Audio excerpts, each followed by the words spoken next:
20, diz assim a palavra do Senhor: quanto ao mais, sede fortalecidos no Senhor e na força do seu poder. Revesti-vos de toda a armadura de Deus, para poderdes ficar firmes contra as ciladas do diabo.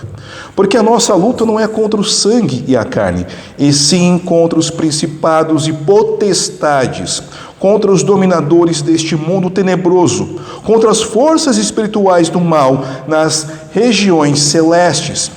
Portanto, tomai toda a armadura de Deus, para que possais resistir no dia mau, depois de tendes vencido tudo, permanecer inabaláveis.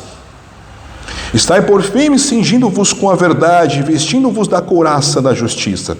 Calçai os pés com a preparação do evangelho da paz, embraçando sempre o escudo da fé, com o qual podereis apagar todos os dardos inflamados do maligno. Tomai também o capacete da salvação e a espada do Espírito, que é a palavra de Deus. E com toda oração e súplica, orando em todo tempo no Espírito, e para isto vigiando com toda perseverança e súplica por todos os santos e também por mim, para que me seja dada no abrir da minha boca a palavra, para com intrepidez fazer conhecido o mistério do Evangelho, pelo qual sou embaixador em cadeias, para que em Cristo eu seja ousado para falar, como me cumpre fazê-lo. Oremos mais uma vez. Pai, nessa hora eu clamo ao Senhor, para que o Senhor me use tão somente como instrumento nas tuas mãos, na vida do teu povo. No nome santo de Jesus. Amém. Meus irmãos, muitos de nós conhecemos a história da batalha entre o jovem ruivo Davi e o gigante filisteu Golias. Davi, nessa batalha, ele é vencedor pela graça de Deus. Deus concede e providencia então vitória nessa batalha. Mas antes desse episódio, antes que Davi fosse ao campo de batalha, ele tem um momento exclusivo ali com o rei Saul. Saul dá algumas instruções para Davi. Saul oferece a sua armadura de batalha para Davi. Então, Davi faz a mesma coisa que eu e você fazemos antes de comprar a roupa. Experimenta. Ele experimentou a armadura, coloca todas as peças, os apetrechos. Então, ele sai andando e volta e conclui: eu não consigo andar com isso, com essa armadura. Eu não consigo me movimentar direito. Então, ele resolve retirar então a sua armadura, pega o seu cajado de pastor, sai da presença do rei Saul, ele passa pelo ribeiro, pega 5 pedras lisas, coloca dentro do seu alforje, que é uma espécie de bolsa que ele usava com outros instrumentos de trabalho e comida, e assim ele vai para o campo de batalha enfrentar o grande e o gigante filisteu Golias. E tem assim a vitória pela graça de Deus. Meus irmãos, aquela armadura de Saul não servia para Davi. Não era o tamanho, ele não estava acostumado, não servia. Às vezes, eu e você, nós queremos resolver os nossos problemas, as nossas batalhas, os nossos dilemas da vida com a armadura que te acha que serve para nós, mas não serve. Essa armadura que pode ser a nossa forma de pensar, a nossa armadura que pode ser o jeito de resolvermos as coisas, e assim nós não temos bom êxito.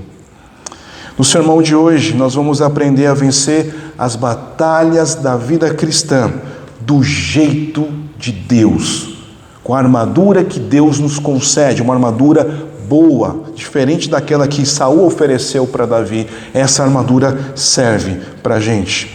O tema do sermão de hoje, meus irmãos, é como vencer as batalhas da vida cristã. Como vencer as batalhas da vida cristã.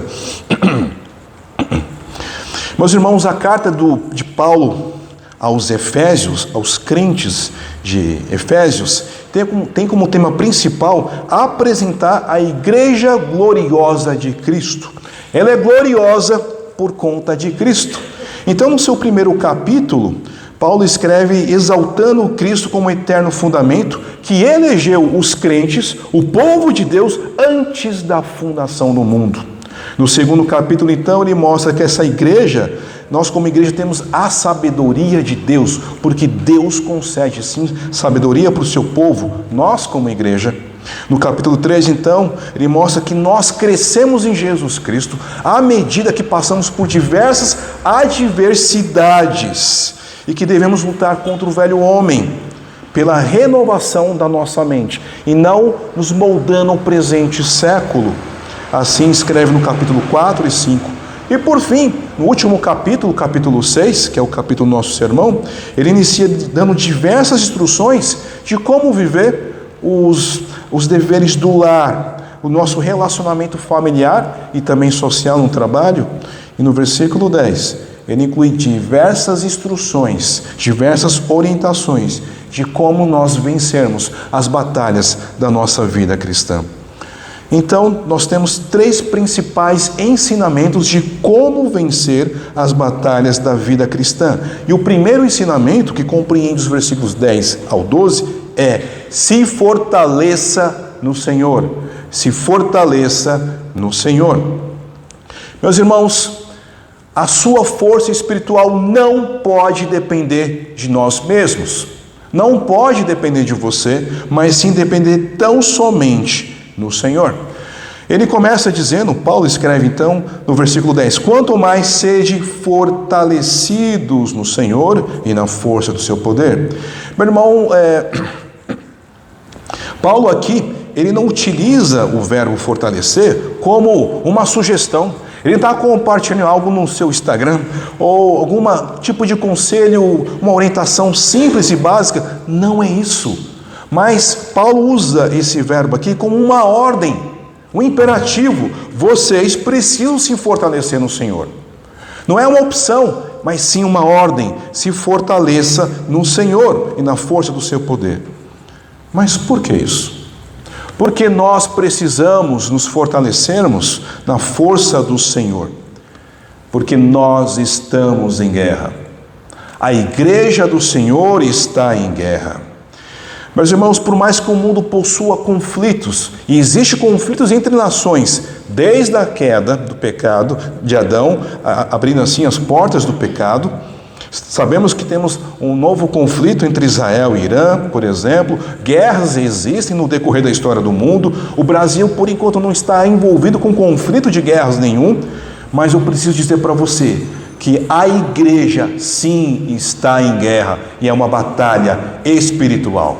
Nós estamos em guerra por sermos simplesmente igreja do Senhor, porque a partir do momento que nós fomos convertidos ao nosso Senhor, nós somos agora soldados, cujo Ele é o grande general. A igreja do Senhor está em si em uma guerra espiritual. Mas eu preciso advertir e mostrar que guerra espiritual, batalha espiritual, não é uma invenção de igreja pentecostal. Não, nunca foi. Mas tem base bíblica. Paulo, através da carta de Efésios, no seu capítulo 1, capítulo 2, capítulo 3 e capítulo 4, diversas vezes cita sobre isso, uma batalha espiritual. No Antigo Testamento, por exemplo, no livro do profeta Daniel, no capítulo 10, versículo 12 e 13, o anjo vai até Daniel para responder uma oração. E o anjo diz assim, Daniel: eu me demorei em razão de uma batalha que eu tive ali com o príncipe da Pérsia. Mas o anjo Miguel veio me auxiliar nessa batalha, por isso aqui é a sua resposta.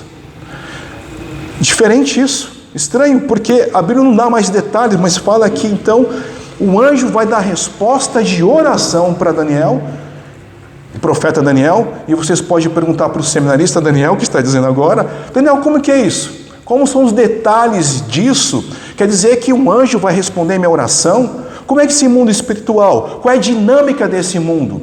E eu, na minha toda sabedoria, digo: eu não sei. A Bíblia não relata mais detalhes.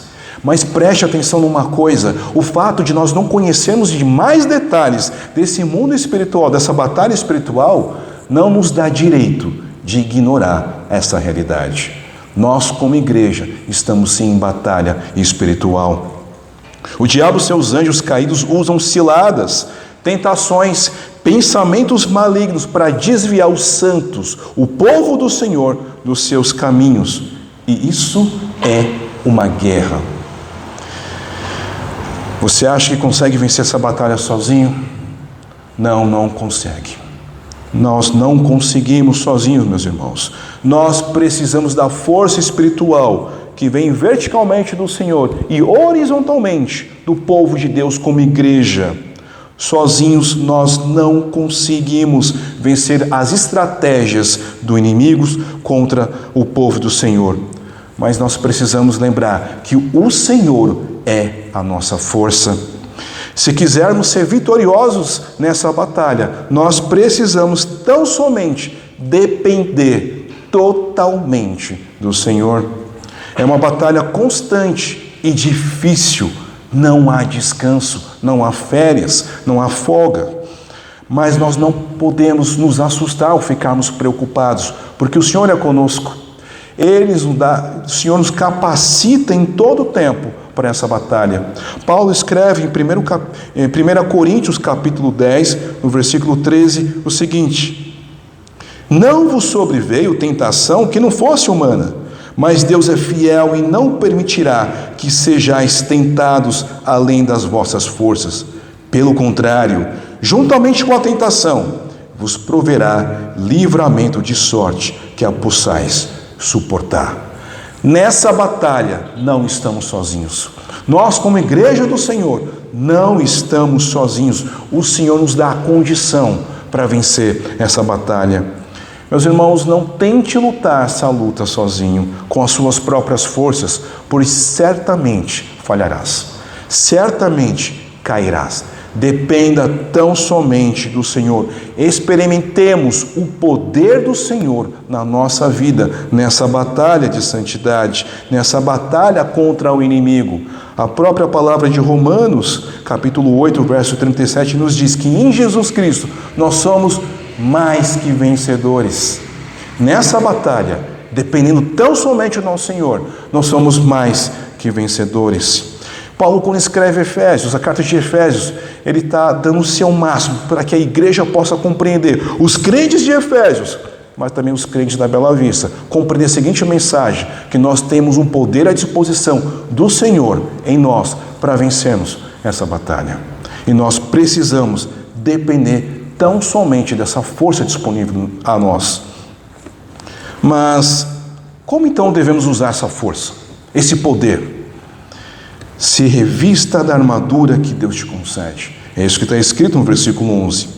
Revesti-vos de toda a armadura de Deus para poderes ficar firmes contra as ciladas do diabo. Mais uma vez, Paulo aqui não está dando uma opção, uma conversa simples, um simples conselho, uma sugestão que talvez você possa seguir. Não, é enfático. Você deve revestir-vos de toda a armadura de Deus. Meus irmãos, no momento que Paulo escreve essa carta aos crentes de Éfeso, ele está preso em Roma. Ele não está passeando, ele não está viajando, ele não está no seu escritório particular, no seu gabinete. Não, ele está preso. Ele tem como referência a guarda pretoriana dos romanos. Ele começa então a observar o modelo de cada peça da armadura da guarda pretoriana e também tem como referência, pela inspiração do Espírito Santo, Isaías 59, 17, que diz o seguinte: vestiu-se da justiça como de couraça e pôs o capacete da salvação na cabeça, pôs sobre si a vestidura da vingança e se cobriu de zelo como de um manto. E nessa passagem, meus irmãos, onde Deus é o guerreiro divino, ele entrega a sua armadura a Israel para vencer os seus inimigos. Mas não somente isso, ele infunde o poder dele ao povo de Israel para que ele possa vencer essa batalha. Nós não podemos vencer essa batalha sozinhos. Nós precisamos depender tão somente de Deus e assim nós teremos vitória. O próprio Deus não simplesmente nos dá essa armadura, mas Ele luta ao lado, mas também infunde o seu próprio poder na igreja, o povo de Deus, para que tenha assim vitória sobre o mal. Mas existe algo muito importante que eu preciso alertar aos irmãos. A nossa batalha não é contra pessoas. Não é contra pessoas.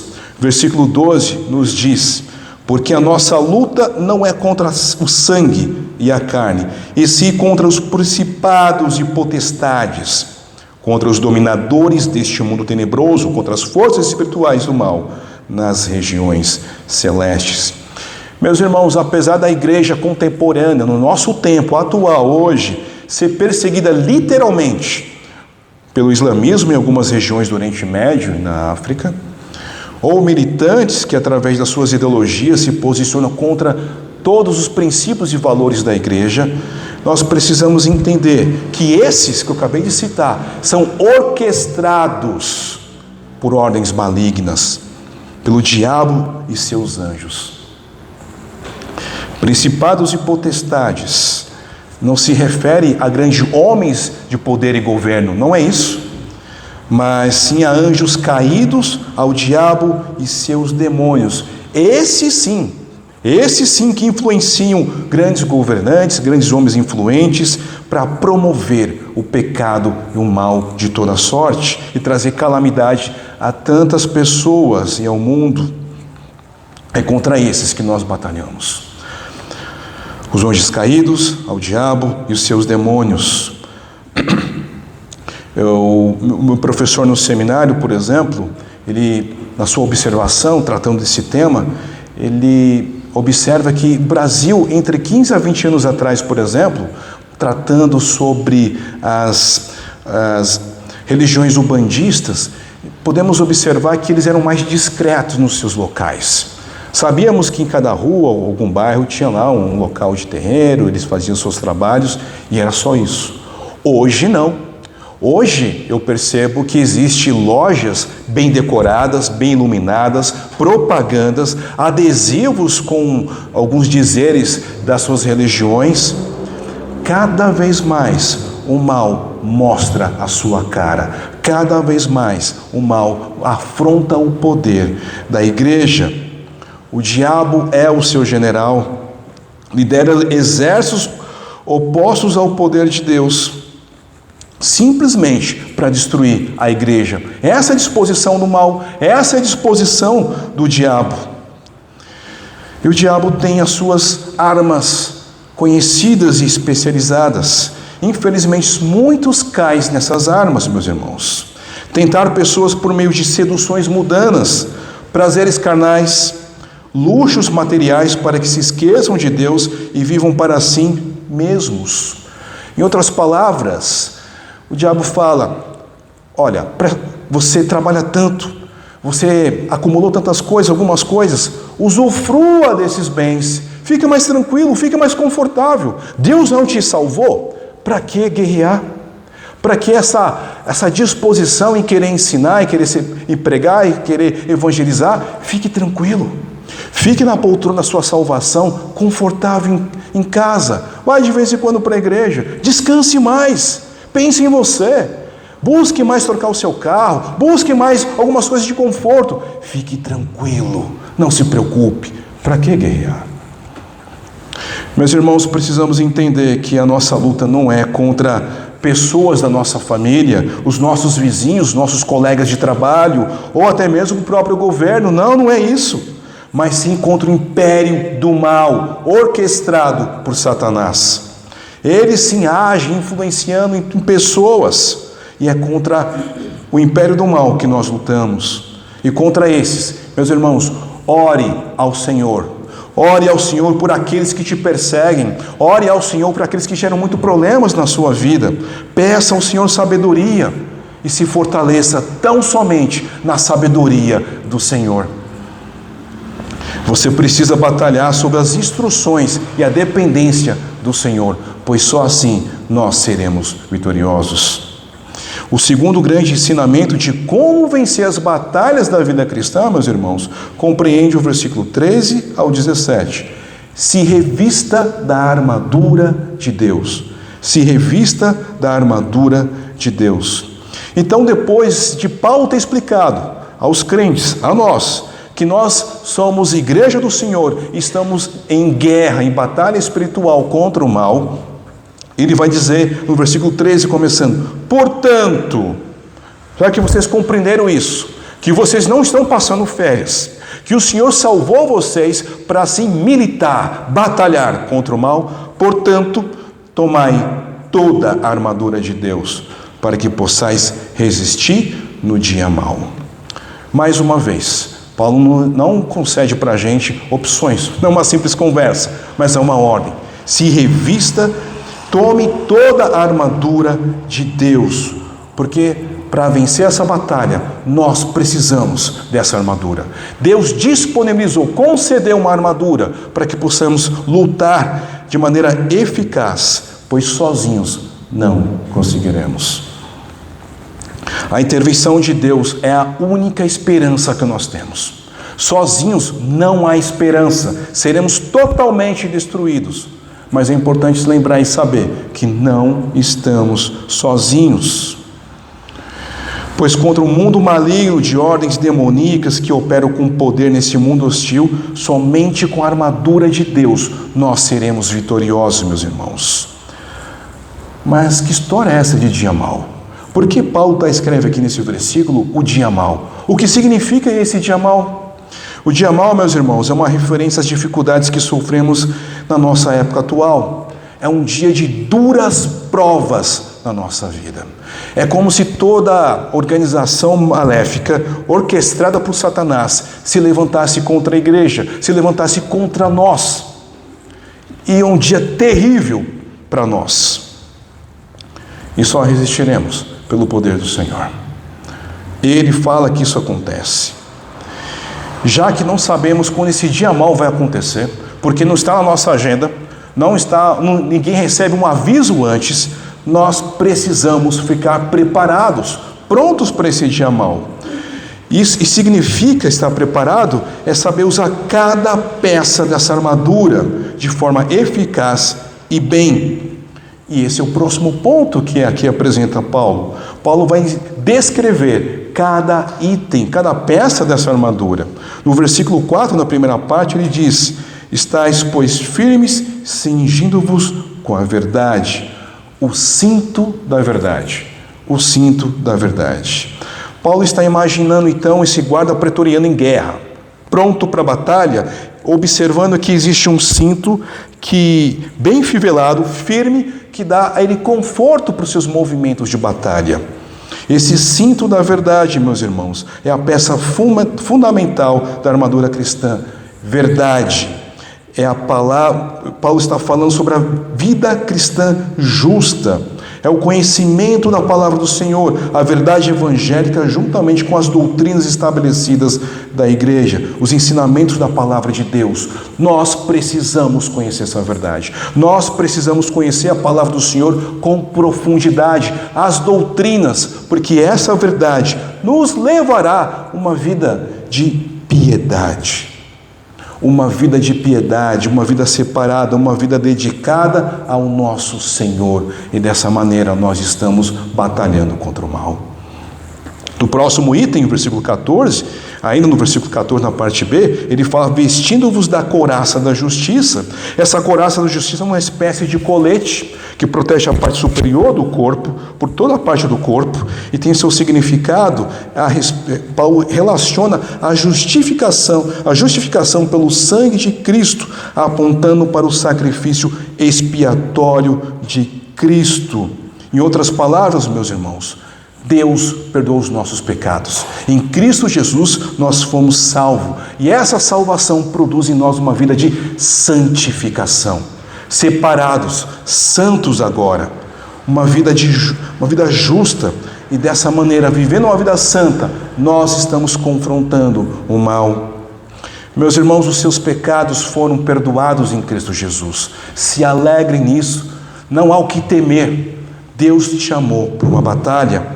O próximo item compreende o versículo 15, ele fala: os calçados, o evangelho da paz.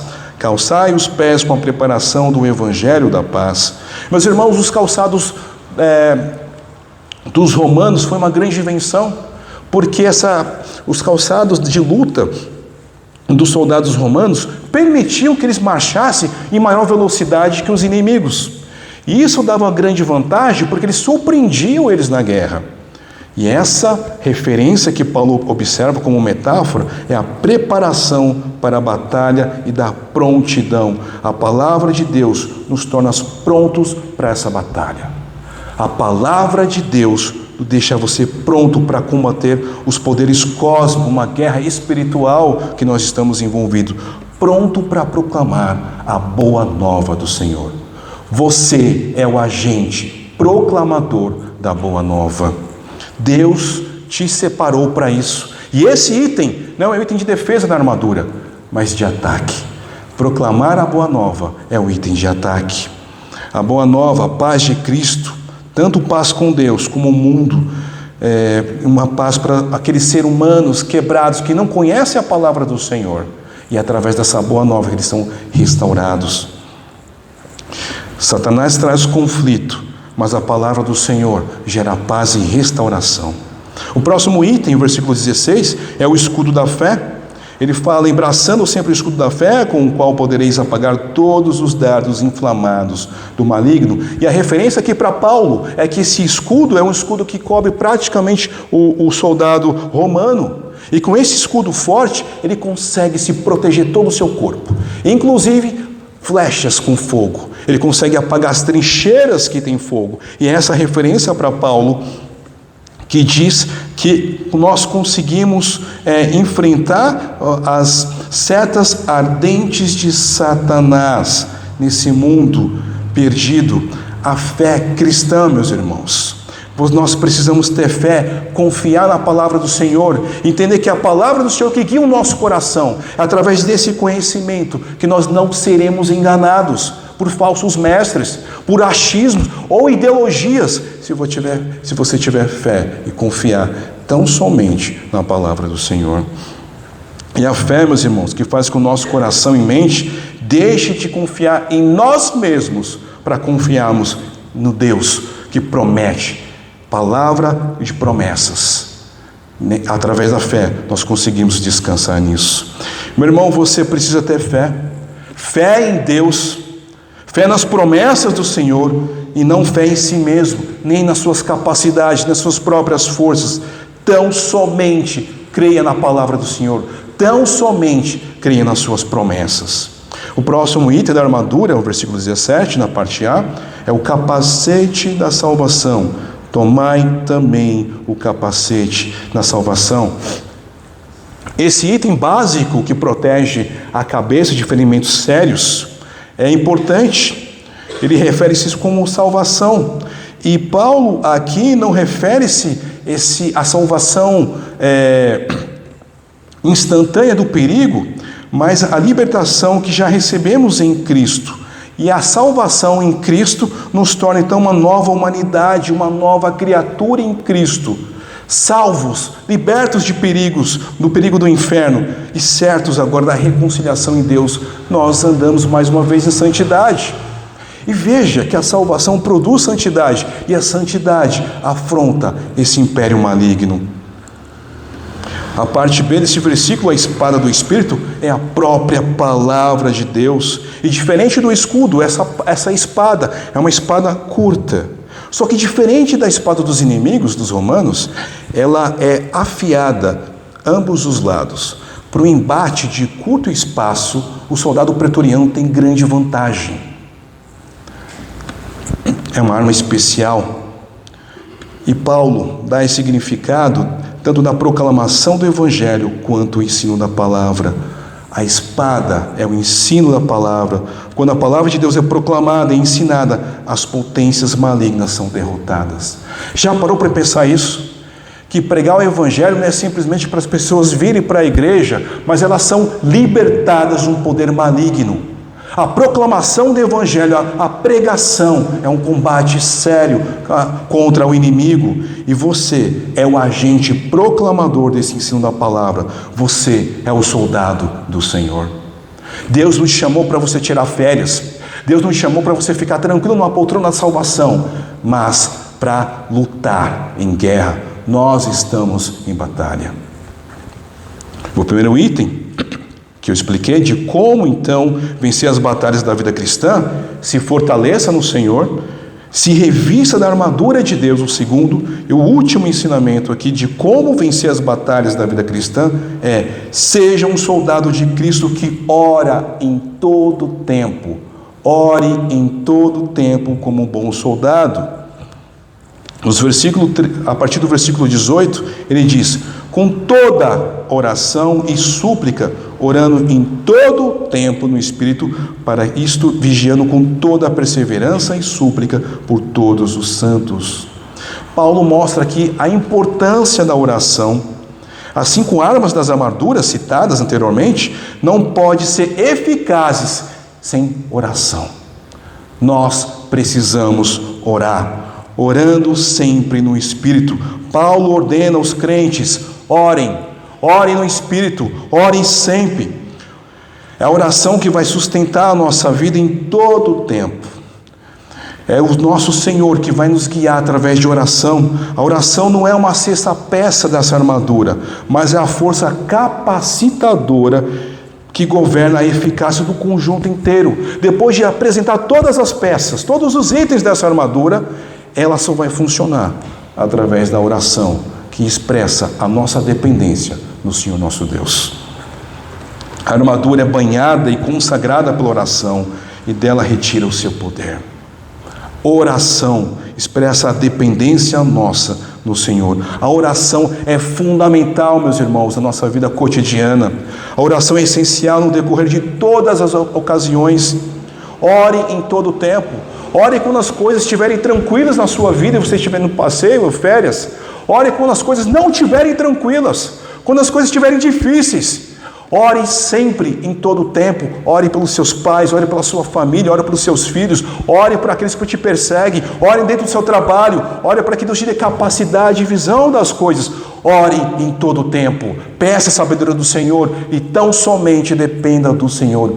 Ore, ore e ore. Paulo escreve em 1 Tessalonicenses capítulo 5, verso 17: orar sem cessar. Nós devemos orar sem cessar em todo o tempo. Em todos os tipos de situações, nós devemos orar, nos aproximarmos do nosso Deus. E Paulo aqui faz um pedido de oração no versículo 19: e também por mim. Orem para a igreja, orem por todos e também por mim. Paulo está preso, ele sabe da sua missão.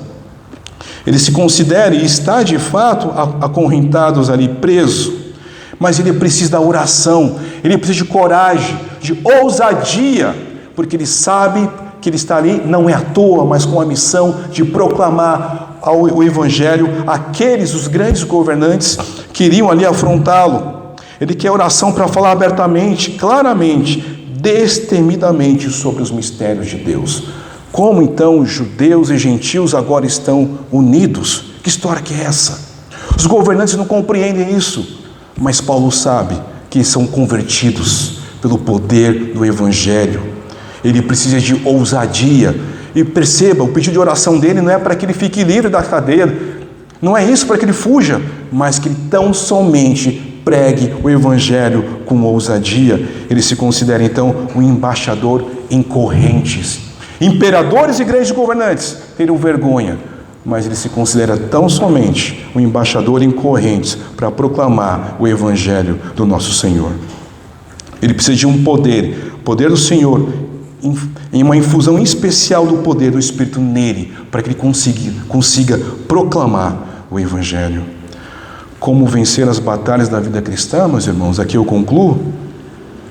Não é pelas próprias forças, não é pela nossa capacidade particular, não é do nosso jeito, não é da nossa armadura, mas com a armadura que o Senhor nos concedeu. Precisamos confiar tão somente nos méritos de Jesus Cristo, que salvou e conferiu poder à sua igreja. Pois assim, da mesma maneira que o mundo odiou a Jesus, o mundo odeia a nós, a igreja do Senhor. Não se espante com isso, com esse ódio. Odiaram o nosso Senhor, crucificaram o nosso Senhor e odeia a igreja dele. Meus irmãos, se fortaleça no Senhor Diante de uma guerra terrível e maligna no que nós vivemos, se fortaleça no Senhor, se revista da armadura de Deus, seja tão somente um soldado de Cristo que ora em todo tempo. Ore sem cessar, dependa do seu mestre, do seu general, do Senhor, pois assim, meus irmãos, venceremos as batalhas da vida cristã, confiados tão somente no poder de Deus, no poder do nosso Senhor e Salvador Jesus Cristo, que morreu crucificado, ressuscitou e em breve voltará. Que assim Deus nos abençoe.